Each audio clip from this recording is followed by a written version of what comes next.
originally published in Upon a Thrice Time by Air and Nothingness Press.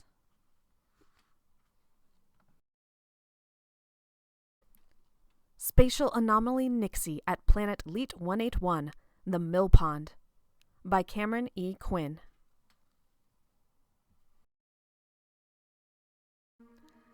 I'd thought they were legends until I was snatched up by one, but it turns out Nixie are real. I don't know about the water sprites of Earth legend that inspired the name. If they existed, they're surely gone now. I assume entirely uninhabitable extends to everything but maybe the cockroaches and their pet slime molds. All I know is that the last human left that rock more generations ago than can be cleanly calculated, and we brought some of our monsters along with us, if only by name. I hadn't known that 10 years ago when our ship, a Grim-class extraction scow named Shiva, was in a synchronous orbit around Leat-181, better known as the Mill Pond. My husband and I were on the hunt for lithium isotopes in the treacherous Brush and Comb Islands. The spot got its name from an epic poem from the nearest habitable planet, Hanau. When performed in its entirety, the song spans 3 sleep cycles and chronicled the history of the sector's earliest settlers, as if the misadventures of 2 children. The part about Leat-181 went something like this. They dipped too deeply in the well and touched the place where nixies dwell. Start-diddle-daddle-dee-dee. A nixie popped out from the dark and put the children both to work. Time for the children to flee. First the sister's brush was hurled to bring sharp mountains to the world. Start-diddle-daddle-dee-dee. Second brother tossed his comb to trap the nixie in its home. With jagged rocks you see. At last the sister threw her mirror, it shattered on the barren spear. That is how the seas appeared, and our children were set free, with a start-diddle-daddle-dee-dee. Those verses were said to be as much a commentary on the end to child labor on Hanau as they were an origin story for Leat-181's major geologic features, at least according to the annotated translation my husband read me on the flight over. When we arrived, I could see how such a landscape would inspire big yarns. The jagged white cliffs created violent and unpredictable ferrous currents deep below the deceptively calm surface of heavy metal brine so potent it could hardly be called water. A ship could easily become a fragile alloy and get ground to powder against those rocks, but that spot was said to have huge pockets of deuterium within the honeycombed mountains. A ship's got to eat, as they say. And Shiva's fusion reactor was hungry. My husband had taken our shuttle, Jägerin, down to collect samples and, if we were lucky, enough fuel to last us another rotation. We were not lucky. Without any warning, a wave erupted from the eerie still of the mill pond and engulfed Jägerin. I tried to reach Luskan, but the high concentration of metallic salts created too much interference. Shiva's hull was incompatible with the concentration of elements resettling into a mirror-like surface below me. I kept my cool enough to remember that and avoid a fatal attempt at a direct rescue, but my mind's attempt to come up with alternatives came back with a glaring error message. So I put in a call to a retired friend who owed me no favors, but might be willing to work a little of her old magic nonetheless. She'd been known as the Witch in her day. Cliftina, this is Shiva. Go ahead, Freigother. Logan's getting sucked down. Possible magnetic anomaly. Please advise. Have you tried the hex overlay? No, in my panic I had not. Stand by. I punched a button, and my view screen illuminated with a golden honeycomb that allowed me to narrow the scope of scans and comm signals and strengthen their power. I was rewarded with a brief glimpse of the shuttle, dripping with darkened silver, and a garbled message from Laskin before both were consumed again by the mill pond. Cliftina, go ahead. I achieved transient contact with Jaegerin, but it wasn't enough for extraction. Have anything else up your sleeve? Try using your flute. The moon should be coming fully into your view soon.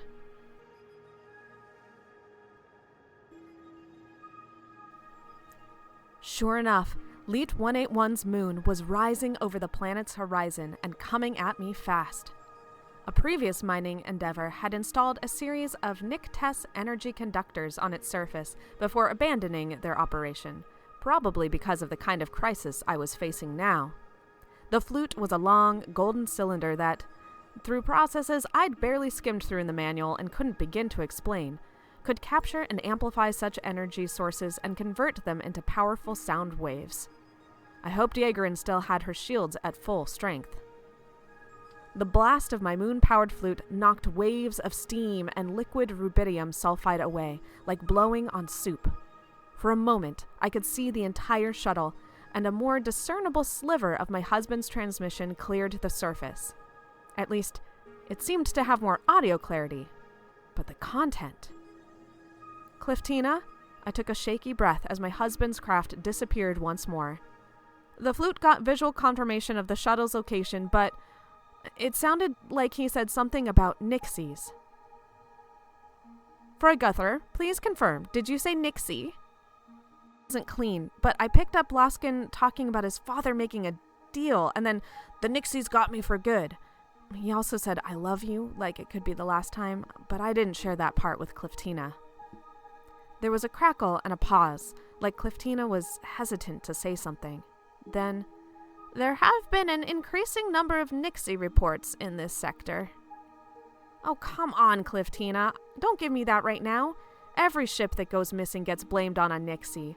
My husband is probably going loopy from some weird gas seeping in through a ruptured seal. Help me get him out of there. Well, it's not rated for this kind of thing, but you could try your spinning wheel. Do you have the flax for it? Yeah, I think the last crew I carried left a decent supply. The machine in question used electromagnetic radiation to spin fluorovium and gold into a sort of thread, the properties of which I'd never attempted to understand. I was a pilot, not a scientist, but if the witch thought it might help, I was going to give it a try. I fired up the spinning wheel and watched the metallic thread in its slow descent, crackling with blue light once it entered the atmosphere. A sheer mist began to condense, then spiral around the line until I triggered a huge vortex with Jaegerin clearly visible through its eye. Then the metallic waterspout morphed into something beyond a meteorological explanation. Now, there are wormholes, astronomical phenomena that have been studied by scientists for a century. And then there are wormholes with a Y, the later being sentient, interdimensional beings that could be as large as entire galaxies when curled up, who, mythologically, behave much the same as the former. They gobble up huge chunks of matter and spit them out elsewhere. Nixies were said to be one of the smaller breeds of wormhole, though still plenty large enough to engulf a small mining vessel and its shuttle. That's exactly what she did. She shimmered out of the antimatter like a draconic mirage and swallowed us as easily as a snake gulping down a pair of frogs. I know my wife tried to save me.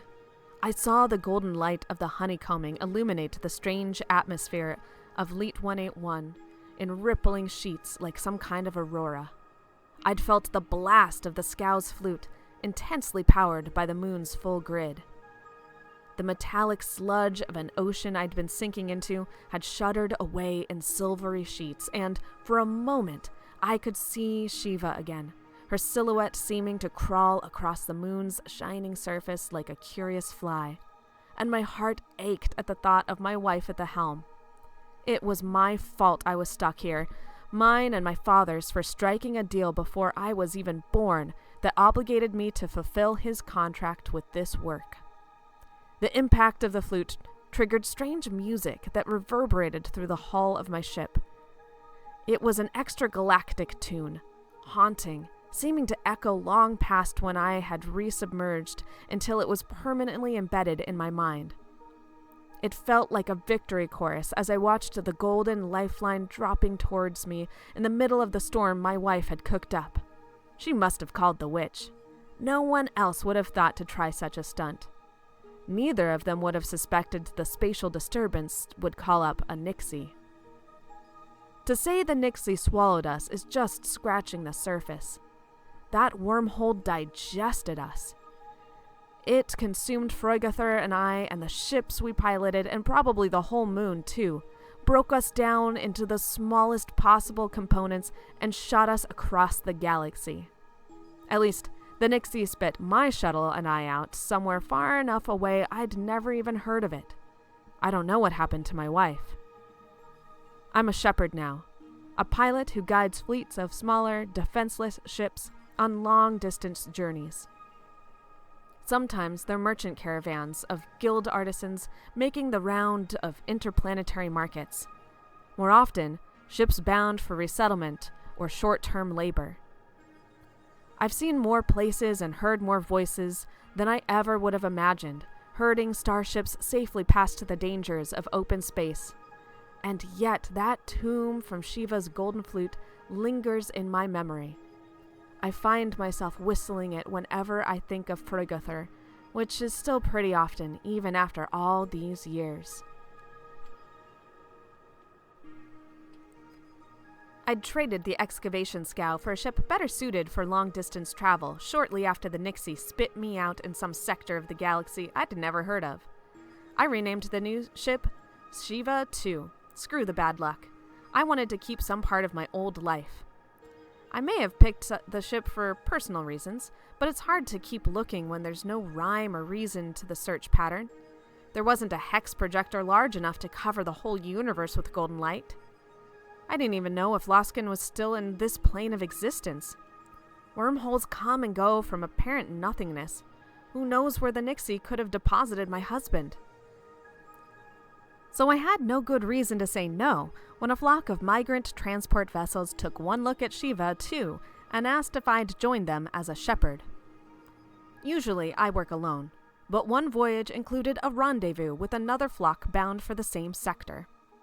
I couldn't argue the notion of safety in numbers, nor their desire to find fresh camaraderie in this dark, empty void.